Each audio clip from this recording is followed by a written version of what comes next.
cứ trang cái to như thế cái sang to như thế đó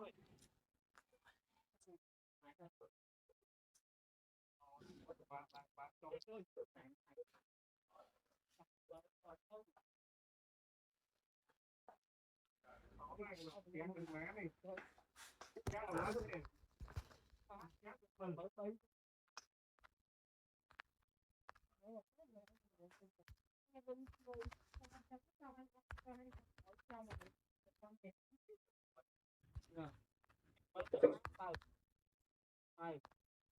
gì đó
Mày muốn đấy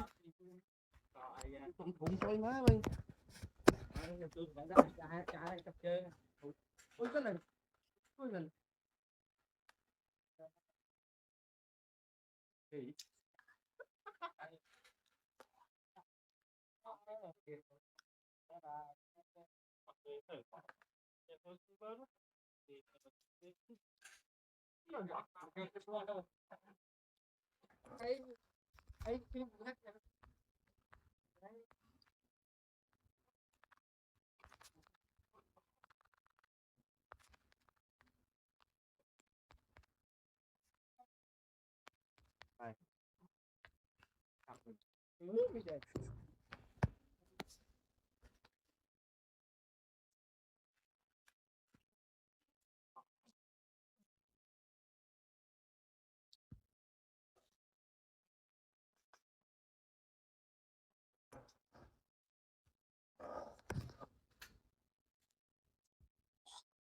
đây là kiến cá rồi cá về phải đấy về ông làm đấy mua cá mà một mua cá hay bên này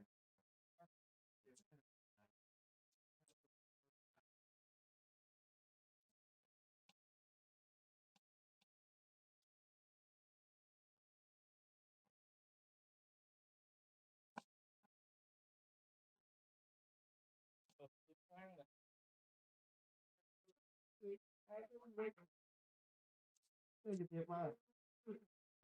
để tôi khác đây cách nào đang cách nào